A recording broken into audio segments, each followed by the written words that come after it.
நீங்கள் பார்த்துக் கொண்டிருப்பது உங்கள் விஜய்.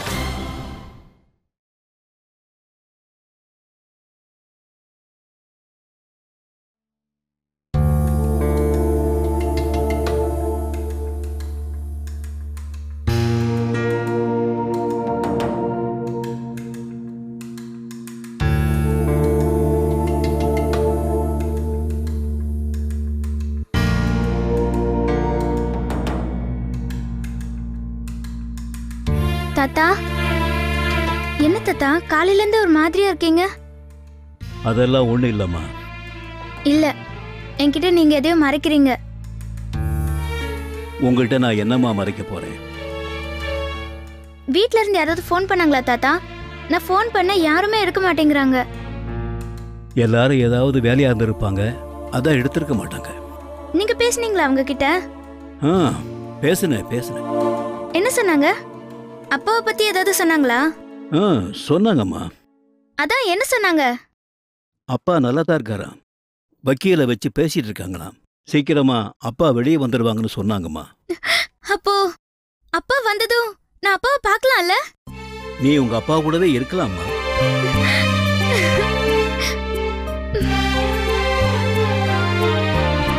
தாத்தா, அங்க பாருங்க, பாரதி மாம்ஸ். வா பாரதி. தாத்தா எப்படி இருக்கீங்க? சுசி எப்படி இருக்க? மாம்ஸ் எப்படி இருக்கீங்க? நல்லா இருக்கேன். ஜனனி, இந்திரா, மகாகலா எப்படி இருக்காங்க? எல்லாரும் நல்லா இருக்காங்க. உனக்கு கேட்டதா சொன்னாங்க. வரும்போது அக்காவையும் கூட்டிட்டு வந்திருக்கலாம்ல? இல்ல சுசி, பிரெக்னண்டா இருக்க டைம்ல டிராவல் பண்ணக்கூடாதுன்னு டாக்டர் சொல்லியிருக்காங்கல்ல. ஆமால, நான் அதை மறந்தே போயிட்டேன். அக்காவுக்கு செக்கப்ல பண்ணாங்களா? குழந்தை எப்படி இருக்கான்? எல்லா செக்கப் பண்ணிட்டு தான் இருக்கோம். குழந்தை நல்லா இருக்குன்னு டாக்டர் சொல்லியிருக்காரு. இப்பதான் தாத்தா சொன்னாரு அப்பா சீக்கிரமா வெளியே வந்துருவாருன்னு. அப்பா வந்ததும் என்ன வீட்டுக்கு கூட்டிட்டு போயிடுவீங்கல்ல?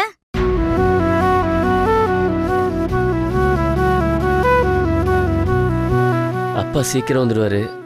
அப்புறம் நான் வந்து உன்னை கூட்டு போவேனா? சுச்சிமா, மாமா ஊர்ல இருந்து வந்திருக்காருல்ல, பையனை களைப்பா இருக்கும். போய் பாட்டிக்கிட்ட சொல்லி சாப்பாடு ரெடி பண்ணு போ. சரி தாத்தா. என்ன தாத்தா திடீர்னு ஃபோன் பண்ணி உடனே வர சொன்னீங்க? ஏதாவது பிரச்சனையா? என்னாச்சு தாத்தா? சூச்சி மறுபடியும் நைட் ஆனா அலறி அடிச்சு எந்திரிச்சுக்கிறா. அவளுக்கு இன்னும் சரியாகலன்னு நினைக்கிறேன். என்ன சொல்றீங்க தாத்தா? ஆமா பாரதி, நீ சுசி இங்க விட்டுட்டு போனியல்ல, அன்னைக்கு நைட்டு தூக்கத்துல எந்திரிச்சு வீட்டுக்கு வெளியே போய் நின்னு அப்புறம் அவளை தெளிய வச்சு பேச்சு கொடுத்துதான் அவளை நார்மல் ஆக்குறேன். ஆனா ட்ரீட்மெண்ட்லாம் முடிஞ்சு அவ கொஞ்ச நாள் நல்லா தானே தாத்தா இருந்தா? எனக்கும் அதே குழப்பம்தான் பாரதி. நேத்தவ ரொம்ப விகாரமா கத்தி அலறி எதிரிச்சா. அதுவும் இல்லாம உன்னை நான் பார்த்துட்டேன், உன்னை உயிரோட விடமாட்டேன் அப்படின்னு பயங்கரமா கத்த ஆரம்பிச்சிட்டா. அதை பார்த்து எனக்கு ரொம்ப பயமாயிருச்சு பாரதி. அதான் என்ன பண்றதுனே புரியாம உனக்கு நான் போன் பண்ணேன்.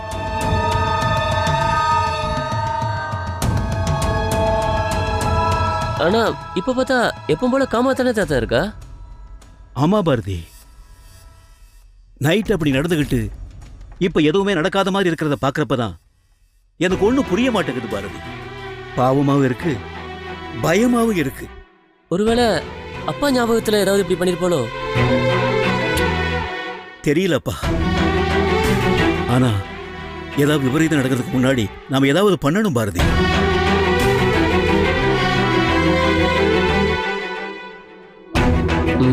பாரதி, வீட்டுல யாருகிட்ட நீங்க வரத பத்தி சொல்லலையே?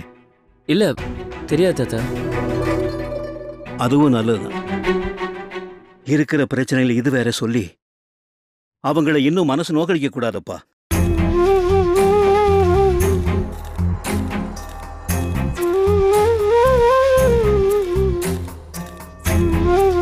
பாரதி, பாரதி. தாத்தா என்னப்பா, என்ன யோசனை?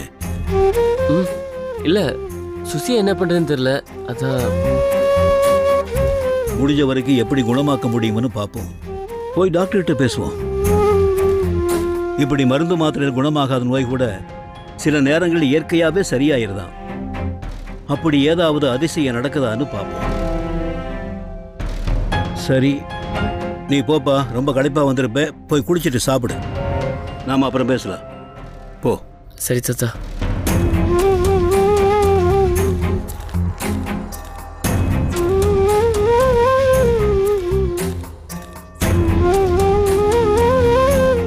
ஹலோ சார்,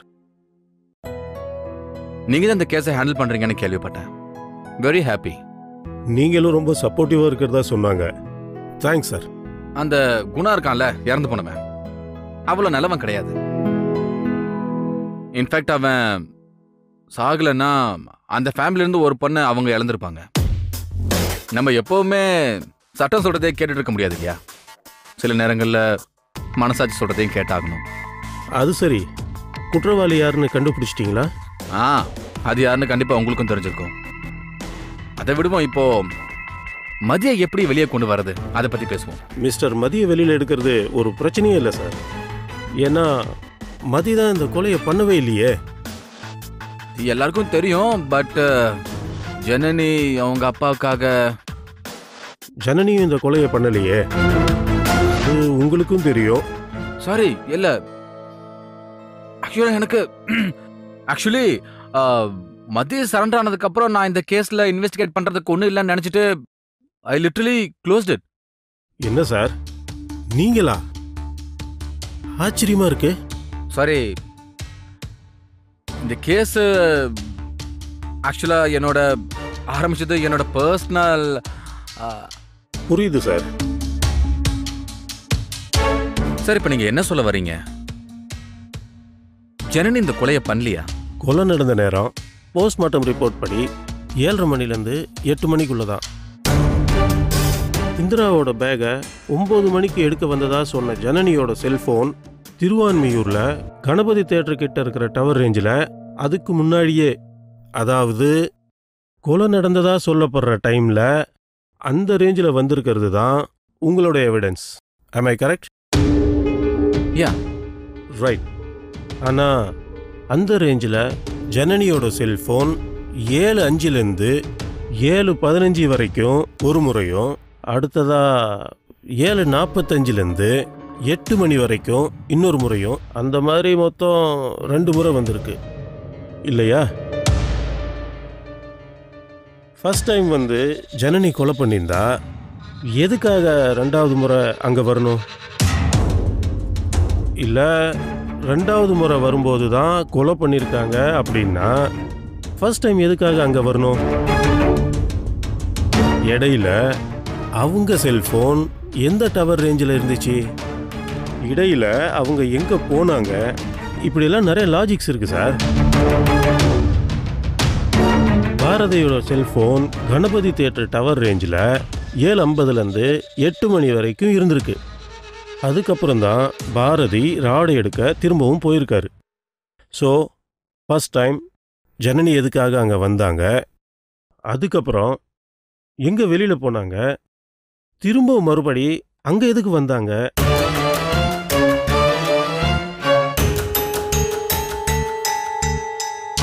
எனக்கு என்னமோ நீங்கள் இன்னும் இந்த கேஸில் விசாரிக்காத யாரோ ஒருத்தர் தான் இந்த கொலையை பண்ணியிருப்பாங்கன்னு தோணுது.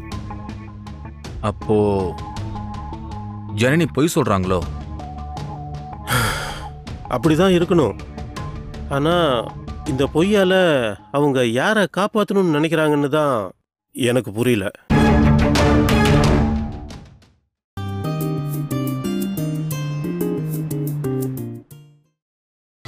நீங்கள் பார்த்துக் கொண்டிருப்பது உங்கள் விஜய். இன்ஃபேக்ட் இது உங்களுடைய வேலை. நீங்கள் இவ்வளவு நாள் இதை விட்டு வச்சதே எனக்கு ரொம்ப ஆச்சரியமாக இருக்கு.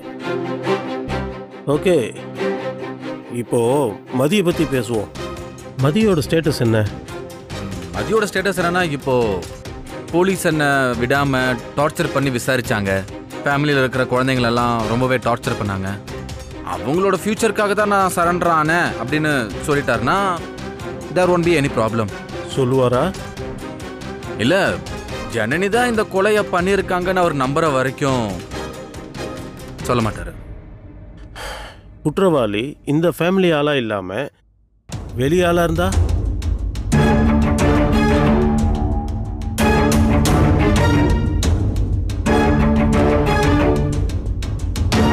நீங்க கண்டுபிடிச்சிருவீங்க.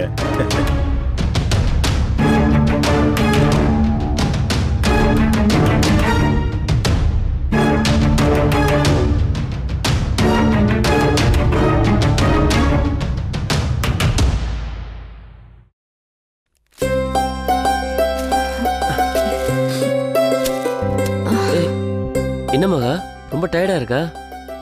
நான் வேணா சுட காப்பி போட்டு வருவா? அதெல்லாம் வேணாம் பாரதி, தண்ணி மட்டும் எடுத்துட்டு வாயேன். சரி, எடுத்துட்டு வரேன்.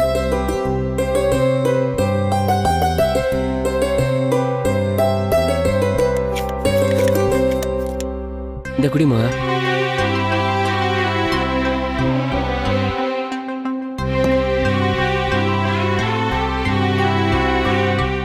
என்ன மகா, டயர்டாவே இருக்க?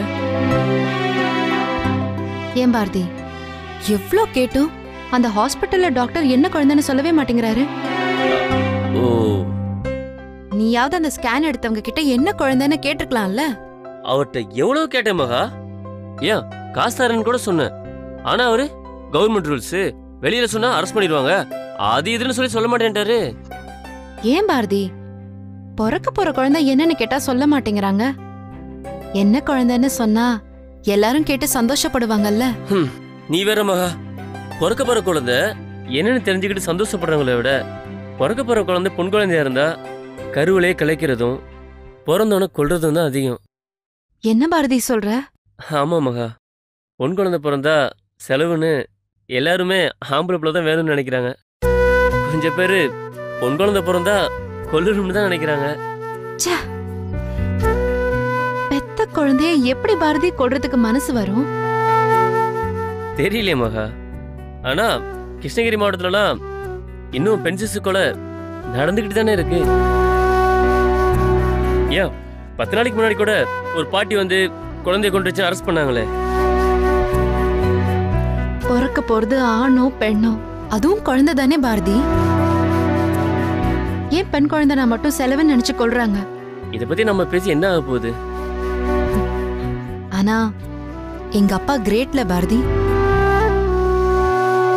எங்க 5 பொண்ணுங்களையும் பெரிய பாரமா செலவா நினைக்காம எவ்ளோ கஷ்டப்பட்டு கொஞ்சம் கூட எங்களுக்கு அந்த கஷ்டம் தெரியாம வளர்த்திருக்காருன்னா உண்மையிலேயே அவரு ரியல் ஹீரோ தான். கண்டிப்பா மகா. பாரதி, எனக்கு என்னமோ பிறக்க போறது பெண் குழந்தைன்னு தான் தோணுது. எதை வச்சு சொல்ற? ஹாஸ்பிட்டல்ல டாக்டரும் அங்க இருக்கிற எல்லாரும் சொன்னதை வச்சுதான் சொல்றேன். டாக்டர் சொன்னதை வச்சா? அந்த டாக்டர் தான் எதுவுமே சொல்லவே இல்லையே. அவங்க சொல்ல மாட்டேன்னு சொன்னாங்கல்ல, எதுக்கு? அவங்க சொல்ல மாட்டேன்னு சொன்னதை கவனிச்சியா? எல்லாரும் ஆண் குழந்தை வேணும்னு நினைக்கிறாங்க. ஆனா பிறக்க போறது பெண் குழந்தைன்னு தெரிஞ்சா கலைச்சிடணும்னு நினைக்கிறாங்க. அதனாலதானே யாருக்கும் சொல்றதில்லன்னு சொன்னாங்க. அதனாலதான் நானும் இப்ப சொல்றேன். அந்த டாக்டருக்கு நமக்கு பிறக்க போறது பெண் குழந்தைன்னு கன்ஃபார்ம்டா தெரிஞ்சிருக்கு. எங்க அவர் இத சொன்னா நாம கலைச்சிட்டு போறோங்கிற பயத்துலதான் எவ்ளோ கேட்டும் சொல்ல மாட்டேன்னு சொல்லிருக்காங்க. கண்டிப்பா பெண் குழந்தைதான். அப்படியா சொல்ற? அப்படிதான் பாரதி, கண்டிப்பா எங்க அம்மா தான்.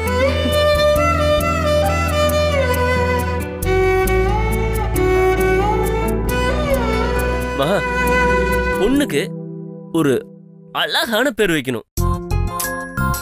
நான் வந்து நம்ம குழந்தைக்கு நிறைய பேர் கண்டுபிடிச்சு வச்சிருக்கேன். அதெல்லாம் ஒன்னும் கிடையாது. எங்க அம்மா பேர் தான் என் குழந்தைக்கு சௌந்தர்யா. சௌந்தர்யா? ஐயோ, அது எப்படி அத்தை பேர் சொல்லி நான் கூப்பிடுவேன்? அதுவும் பாடு. நான் கண்டிப்பா எங்க அம்மா பேர் தான் வைப்பேன்.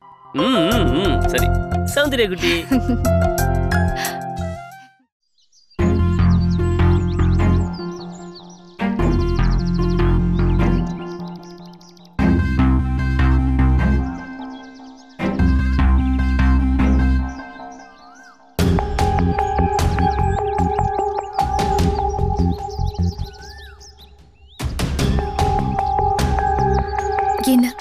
வந்ததுல இருந்து ரொம்ப டிஸ்டர்பா இருக்கீங்க. ஏதாவது பிரச்சனையா? பிரச்சனைக்கெல்லாம் போலீஸ்காரன் ஃபீல் பண்ண ஆரம்பிச்சிட்டான்னா ஃபீல் பண்ணிட்டே இருக்க வேண்டியதுதான். அப்ப என்னாச்சு?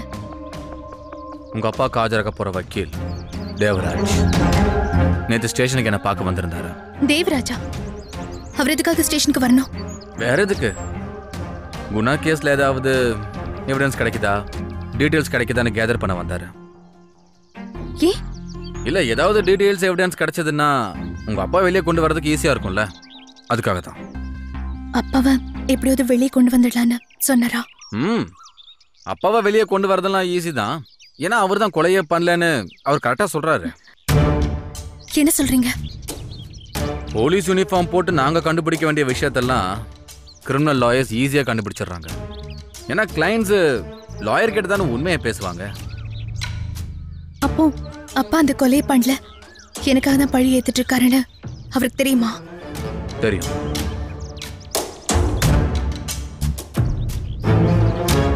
அவருக்கு இந்த கேஸ் விஷயமா வேற ஏதாவது தெரியும் சொன்னாரா? வேற என்ன? வேற என்ன? உண்மையாவே நான் அதுக்கு கொலை பண்ணேன், இந்திரா அப்புறம் சுசி வீடியோ அந்த மாதிரி ஏதாவது? ஜனனி, என்கிட்ட ஏதாவது மறைக்கிறீங்களா? இல்லையே, நான் எதுக்காக உங்ககிட்ட மறைக்கணும்? அதான் நான் தான் கொலை பண்ணேங்கிற உண்மையை உங்ககிட்ட சொல்லிட்டேனே. நீங்க தான் கொலை பண்ணீங்கன்னு சொன்னீங்க, ஆனா அது உண்மையா? இல்ல, உங்களை காப்பாத்துறதுக்காக உங்க அப்பா தான் தான் கொலையை பண்ணேன்னு சொல்லி பழி ஏத்துக்கிட்டாரு. அதே மாதிரி நீங்க வேற யாரையாவது காப்பாத்த பழி ஏத்துக்கிறீங்களா, இல்லைன்னா பொய் சொல்றீங்களா? நோ நோ நோ, இது என்னோட யூகம் கிடையாது, உங்க வக்கீல் அவரோட யூகம். அப்போ கொலை பண்ணது யாரா? இது வரைக்கும் என் விசாரணைக்குள்ள வராத ஒரு ஆள், இந்த கேஸ்ல சம்பந்தப்படாத ஒரு ஆள். அப்போ நீங்க அட்வொகேட் சொல்றத நம்புறீங்களா? அவர் சொல்றத நம்புறதெல்லாம் இல்ல. ஆக்சுவலா இனிமேல் நான் யார் சொல்றதையும் நம்ப போறதில்ல. And that includes you. அந்த வக்கீல் சொல்றத வச்சு என்ன சந்தேகப்படுறீங்களா? சந்தேகம்லாம் இல்லைங்க. ஆனா ஒருவேளை வக்கீல் சொல்றது உண்மையா இருந்து நீங்க போய் சொல்லியிருந்தா அது யாரு நான் கண்டுபிடிக்கணும் இல்லையா? அதான். இல்ல, அது நான் தான். இங்க பாருங்க, நீங்க சொல்றத நான் பர்சனலா வேணா கேட்டுக்கலாம், போலீஸ் ஆபீசரை கேட்டுக்க முடியாது. அப்போ நீங்க என்ன நம்பல?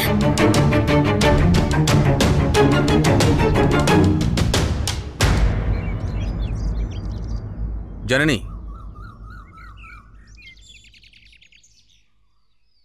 யாரையோ காப்பாத்துறதுக்கு முயற்சி பண்றீங்கன்னு தெளிவா புரியுது.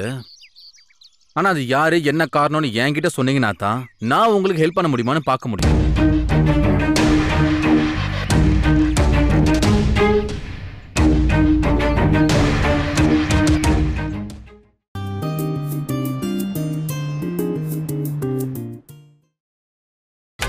நீங்கள் பார்த்துக் கொண்டிருப்பது உங்கள் விஜய்.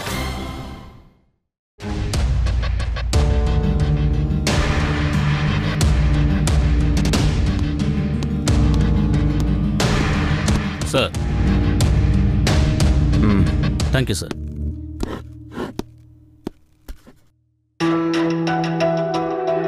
இந்த குணா மர்டர் கேஸ் பெரிய தலைவலியா போயிடுச்சு. என்ன சார், மறுபடியும் ஏதாவது பிரச்சனையா? மதிய சரண்டர் ஆனதுல இருந்து நம்ம இந்த கேஸ்ல இருந்து டைவர்ட் ஆயிட்டோம். பெரிய தப்பா போயிடுச்சு. என்ன சார், என்னாச்சு? இல்ல, ஆரம்பத்துல நம்ம இந்த கேஸை கரெக்டா தான் டீல் பண்ணிட்டு இருந்தோம். எப்போ மதி வந்து தான் கொலை பண்ணேன்னு சரண்டர் ஆனாரோ அங்கதான் நம்ம தப்பு பண்ணிட்டோம். அவர் தான் உண்மையான கொலையாளின்னு நினைச்சு நம்ம போயிட்டு இருந்த ரூட்டை விட்டு டைவர்ட் ஆயிட்டோம். சார், நாம விசாரிச்ச வரைக்கும் இந்த மர்டர் ஒரு அன்பிளான்ட் மர்டர் சார். அதனால தான் சொல்றேன், இந்த மர்டரை வேற யாராவது பண்ணியிருக்க முடியாதா? புரியல சார். இப்போ சரண்டரான மதியை காப்பாற்றணும்னு நினைக்கிற ஜனனி, இவங்க 2 பேர் இல்லாம வேற வேற யாராவது அந்த மர்டரை பண்ணிருக்கலாம் இல்லையா? இந்த கேஸோட மெயின் மோட்டிவ் அந்த வீடியோவா இருந்தாலும் அந்த குணா நல்லவன் கிடையாது. அவனுக்கு ஏகப்பட்ட விரோதிங்க இருக்காங்க. அவனால பாதிக்கப்பட்ட யாரோ இந்த கொலையை பண்ணிட்டு பழிய மதி ஃபேமிலி மேல போட்டிருக்க கூடாதா? இருக்கலாம் சார். இது வரைக்கும் நம்ம விசாரணைக்குள்ள வராத யாரோ தான் இந்த மர்டர் பண்ணிருக்கிறதா லாயர் சொல்றாரு. எனக்கு என்ன தோணுதுன்னா, இந்த உண்மையான கொலையாளியை நம்ம இன்னும் நெருங்கவே இல்லைன்னு நினைக்கிறேன். அதனால நம்ம இது வரைக்கும் விசாரிச்சவங்க, விசாரிக்காதவங்க, விட்டவங்க, விடாதவங்கன்னு இவங்க எல்லாரையும் தெளிவா இன்னொரு தடவை விசாரிக்கணும். ஓகே? Okay sir. அப்படி பண்ணா கண்டிப்பா யாரும் தெரிஞ்சிடும். நான் உடனே விசாரணை ஆரம்பிக்கிறேன் சார். அந்த குணாவோட காலேஜ் ஃப்ரெண்ட்ஸ் எல்லாம் இருக்காங்கல்ல, அவங்கள மறுபடியும் தரோவா விசாரணை பண்ணுங்க. Okay sir.